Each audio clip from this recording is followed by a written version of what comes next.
সাপের কামড় থেকে বাঁচার দোয়া, বিষাক্ত প্রাণীর কামড় থেকে বাঁচার দোয়া, কুকুরের কামড় থেকে বাঁচার দোয়া এবং হঠাৎ বিপদ থেকে বাঁচার জন্য কোন আমল রয়েছে, এই দোয়া এবং আমলগুলো সম্পর্কে আজকে আমরা আলোচনা করব ইনশাআল্লাহ। এখন সব সময় কিন্তু বৃষ্টি হচ্ছে, এই বৃষ্টির কারণে যে বিষাক্ত সাপগুলো, এই সাপগুলো কিন্তু বৃষ্টির কারণে তারা কিন্তু শুকনো জায়গায় থাকার জন্য তারা আমাদের বাড়িতে, আমাদের আঙ্গিনায়, উঠানে, বিভিন্ন জায়গায় তারা এসে কিন্তু বাসা বাঁধে শুকনো জায়গাগুলোতে। তা আমাদের অজান্তেই তারা এসে বাসা বাঁধে, তা আমাদের না জানা থাকার কারণে এই সাপগুলো দেখা যায় অনেক মানুষকে দংশন করে, অনেক মানুষকে কামড় দেয়। আবার দেখা যায় অনেক কুকুর পাগলাই হয়ে যায়, পাগল হয়ে যায়, যার কারণে বিভিন্ন সময় বিভিন্ন মানুষকে কিন্তু কামড় মারে। আবার অনেক সময় দেখা যায় বিষাক্ত প্রাণী কি যে আমাদেরকে কামড় মেরেছে জানে না, কোন প্রাণী কামড় মেরেছে জানে না, সাপ, বিচ্ছু না কি কামড় মেরেছে বলতে পারে না।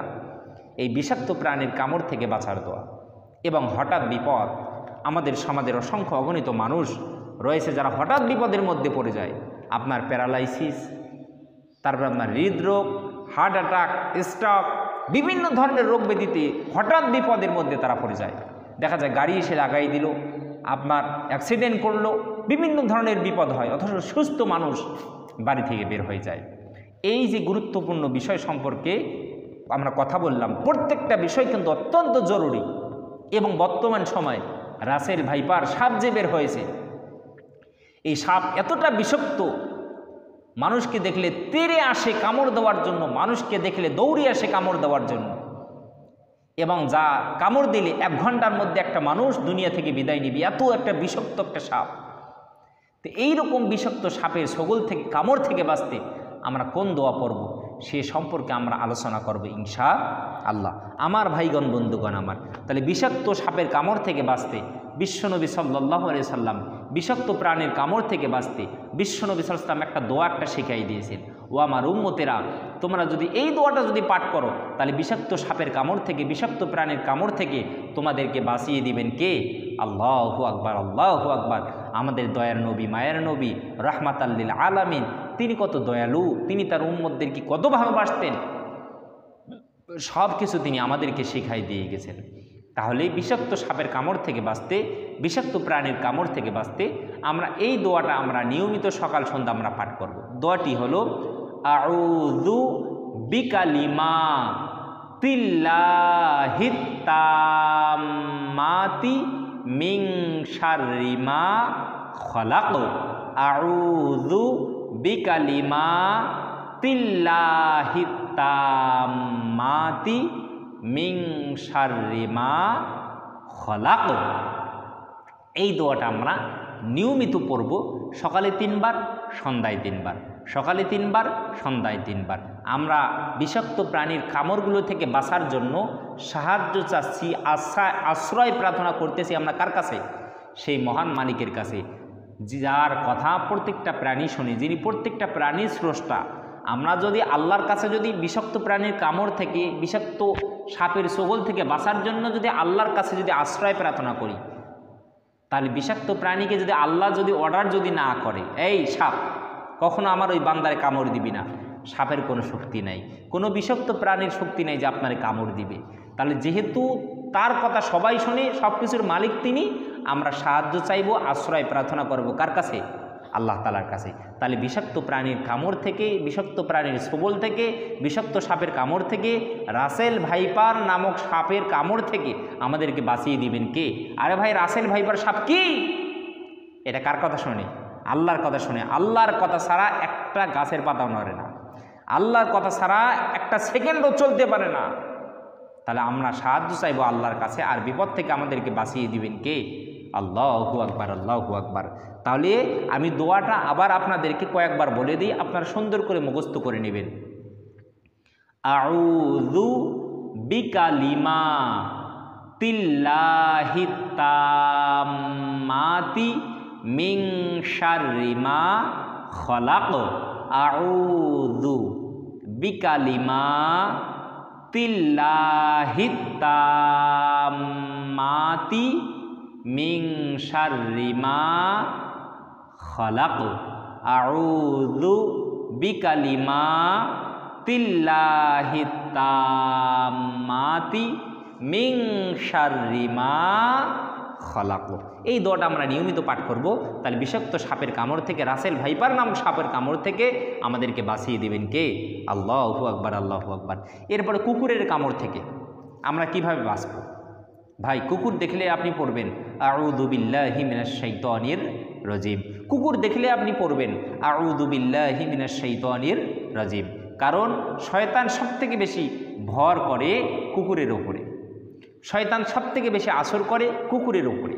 তাহলে কুকুর যখনই আমরা দেখব আর তখনই আমরা পড়ব আউযু বিল্লাহি মিনাশ শাইতানির রাজিম। এর কারণ হলো আমরা দয়াময় মেহেরবান আল্লাহ তাআলার কাছে আশ্রয় চাচ্ছি বিতাড়িত শয়তান থেকে। তাহলে কুকুর আমাদের কখনো কোনো ক্ষতি করতে পারবে না, যত বড় পাগলাই কুকুর হোক। দেখতেছেন আপনাকে কামড় দেওয়ার জন্য দৌড়িয়ে আসতেছে, তখন আপনি কি করবেন?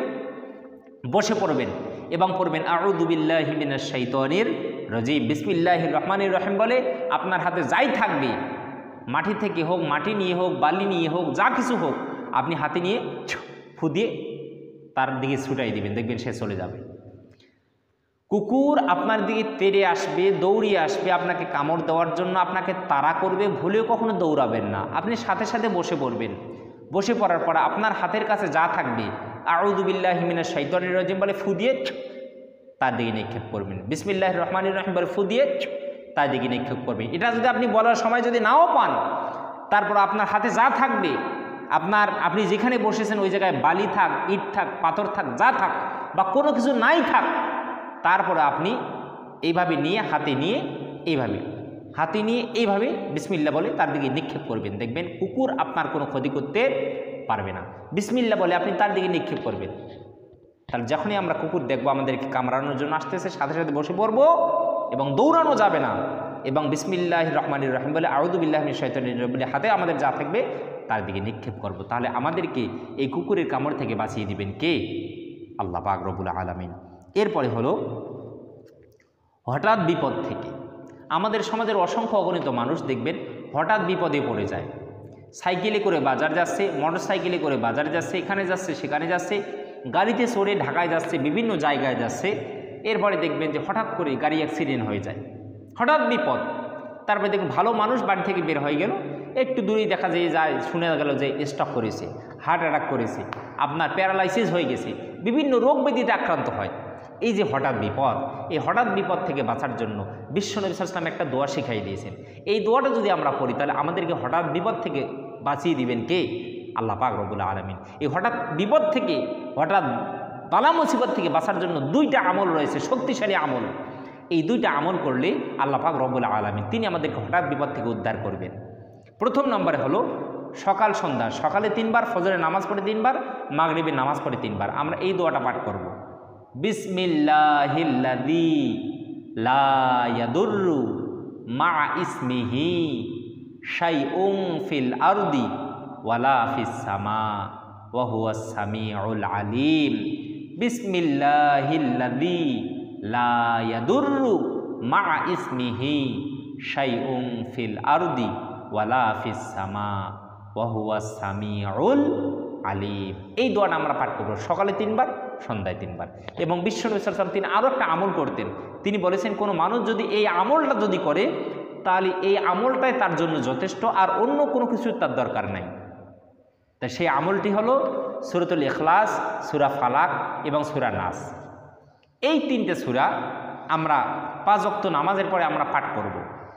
জোহর, আসর এবং ঈশার নামাজের পরে এই 3টে সূরা আমরা একবার করে পাঠ করব। কয়বার করে?